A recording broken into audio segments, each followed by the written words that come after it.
Dans le royaume prospère de Sokun, au cœur de l'Afrique de l'Ouest, vivait Sira, une jeune femme d'une grande beauté, née dans une famille aisée de marchands. Son père, Baba Oumar, était connu pour sa générosité, aidant les plus démunis du village avec sa fortune. Mais contrairement à lui, Sira préférait fréquenter les familles riches et nobles, méprisant ceux qu'elle jugeait trop pauvres ou sans importance. Sira rêvait d'un époux parfait. Il devait être plus riche qu'elle, noble de naissance, généreux, mais aussi entièrement dévoué à elle. Un jour, elle rencontra Madi, fils d'un grand chef de commerce. Il possédait de vastes terres, des troupeaux de béhufs et une caravane marchande florissante. Charmé par la beauté et l'intelligence de Sira, Madi l'épousa avec faste. Mais Sira voulait tout contrôler. Elle refusait les conseils de Madi, méprisait ses décisions et imposait ses propres volontés. Un jour, après une violente dispute où elle lui reprocha de ne pas être assez parfait pour elle, elle quitta la demeure conjugale et retourna chez sa mère. Peu après, Sira croisa la route de Kojo, un tisserand humble mais d'une grande gentillesse.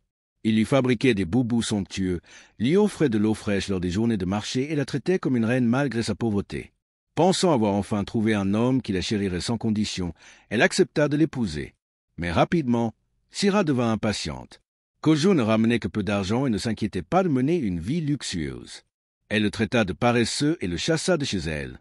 Un jour, Sira fit la connaissance de Damba, un prince héritier d'une lignée noble. Il était riche, poli et jamais marié auparavant, correspondant parfaitement à son idéal. Mais Sira ne respectait pas les traditions de sa belle famille. Lors des réunions familiales, elle refusait de préparer les plats avec les femmes du village, riait des anciens et critiquait la simplicité de leurs habitudes. Un jour, excédée par son arrogance, Damba mit fin à leur mariage et la renvoya chez elle. La chute et la prise de conscience. Peu après, une grande inondation frappa Sokun, emportant les greniers à mille de Sira et ruinant sa fortune. Contraintes de quitter leur maison, elle et sa mère trouvèrent refuge dans une modeste case où elles survivaient grâce à l'aide des voisins qu'elles avaient autrefois ignorés. Sira, démunie et sans espoir, commença à observer ces gens qu'elle méprisait jadis. Elle vit la solidarité entre eux, l'entraide spontanée et l'amour sincère qui unissaient les familles. Touchée, elle décida de changer et commença à aider les autres, apprenant à cuisiner, à porter l'eau et à travailler au champ. Le vrai bonheur. C'est ainsi qu'elle fit la connaissance de Gora, un artisan potier. Il n'était pas riche, avait été marié auparavant, mais il était un homme bon et respectueux. D'abord ami, ils développèrent une relation basée sur l'écoute et le respect. Quand Gora demanda Sira en mariage, elle n'hésita pas. Cette fois, elle avait compris que l'amour ne réside pas dans la richesse ni dans le contrôle, mais dans la capacité à grandir ensemble, à partager et à accepter l'autre avec ses qualités et ses faiblesses. Dans la simplicité de leur vie, Sira trouva enfin la paix et le bonheur. Elle devint une femme aimée, non pour sa beauté ou sa fortune passée, mais pour la bonté qu'elle avait appris à donner. Les années passèrent et Sira devint une femme respectée dans le village de Sokun. Aux côtés de Gora, elle menait une vie simple mais paisible, rythmée par le travail de la poterie et les échanges avec leurs voisins. Cependant, malgré son bonheur retrouvé, Sira portait encore en elle des regrets. Elle se demandait souvent ce qu'étaient devenus Madi, Kojo et Damba, les hommes qu'elle avait autrefois méprisés. Avaient-elles causé leur malheur? S'étaient-ils relevés après leur séparation? Un matin, alors qu'elle revenait du marché, elle entendit une rumeur circuler parmi les femmes du village. Madi, son premier époux, était de passage à Sokun. Curieuse et nerveuse à l'idée de le revoir, Sira se rendit sur la place du marché où une foule s'était rassemblée. Là, au centre, se tenait Madi, vêtu d'un boubou d'un blanc éclatant, entouré de marchands qui l'écoutaient avec admiration. Madi était devenu un homme influent, un chef de caravane respecté, qui commerçait à travers tout le Sahel. Lorsqu'il croisa le regard de Sira, il sourit et s'approcha d'elle. « Sira, je vois que la vie t'a appris bien des choses, » dit-il avec bienveillance. « Et toi, Madi, as-tu trouvé le bonheur ?» demanda-t-elle timidement. « Oui, après notre séparation, j'ai épousé une femme qui partage mes valeurs. Nous construisons ensemble avec patience et respect. » Sira baissa la tête, reconnaissante qu'il n'ait aucune rancune envers elle. « J'espère que tu as trouvé la paix. » Sira, ajouta-t-il avant de lui offrir un dernier sourire et de s'éloigner avec ses marchands. Ce jour-là, Sira comprit que l'amour ne se mesure pas à la perfection de l'un ou de l'autre, mais à la capacité de s'accepter et de se soutenir. Quelques mois plus tard, une grande foire fut organisée à Sokun. Des artisans de tous les villages environnants vinrent exposer leur savoir-faire. En se promenant parmi les étals, Sira fut attirée par un stand où de somptueux tissus colorés flottaient sous la brise. « Ces boubous sont magnifiques !» s'exclama-t-elle. Merci, Syrah, répondit une voix familière.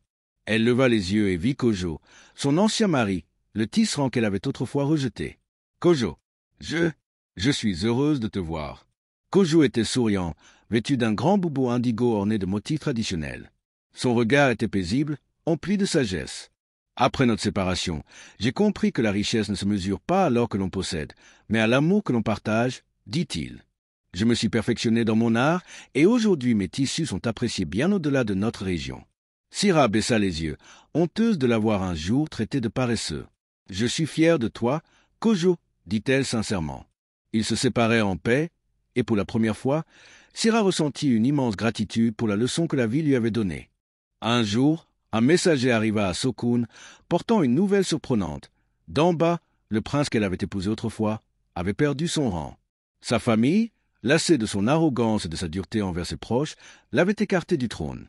Intrigué, Syrah partit avec Gora pour le village voisin où Damba vivait désormais comme un simple cultivateur.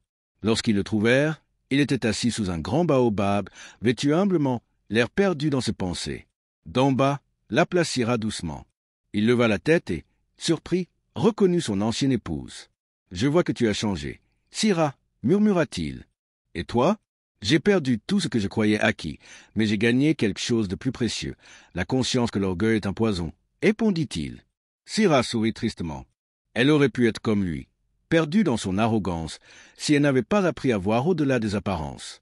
Peut-être que la vie nous a enseigné la même leçon, dit-elle avant de lui souhaiter bonne chance. Après ces rencontres, Syrah sentit un poids s'envoler de son cœur. Elle avait compris que chacun devait suivre son propre chemin, mais que toutes les expériences, même les plus douloureuses, avaient leur importance. Dans son foyer avec Gora, elle continua à cultiver la patience et l'amour. Ils eurent des enfants à qui elle enseigna les valeurs du respect et de la gratitude.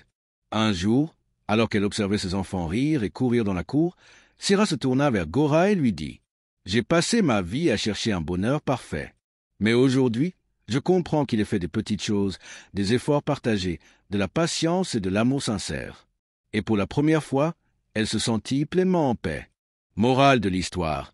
Le véritable bonheur ne se trouve ni dans la richesse ni dans la perfection d'un partenaire, mais dans l'humilité, le respect et l'amour sincère.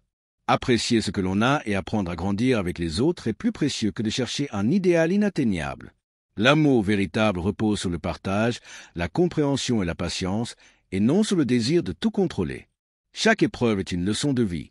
Ce que l'on croit être une perte peut en réalité nous mener à une plus grande sagesse. La grandeur d'une personne ne se mesure pas à sa fortune ou à son statut, mais à la bonté de son cœur et à sa capacité à aimer sans condition. Et toi, quelle leçon retires-tu de l'histoire de Syrah ? Syrah a appris à voir au-delà des apparences, à comprendre que la richesse matérielle ne définit pas le bonheur, et que l'amour véritable repose sur le respect, le partage et la patience. Et toi, as-tu déjà poursuivi un idéal qui t'a finalement échappé ? As-tu vécu une expérience qui t'a appris la vraie valeur de la vie ? Si cette histoire t'a inspiré, n'oublie pas de t'abonner pour découvrir d'autres récits riches en sagesse et en enseignement. Like, commente et partage cette histoire pour qu'elle puisse inspirer d'autres personnes. Active la cloche pour ne manquer aucune nouvelle histoire pleine d'émotions et de leçons de vie. Merci d'avoir suivi l'histoire de Syrah. À bientôt pour une nouvelle aventure.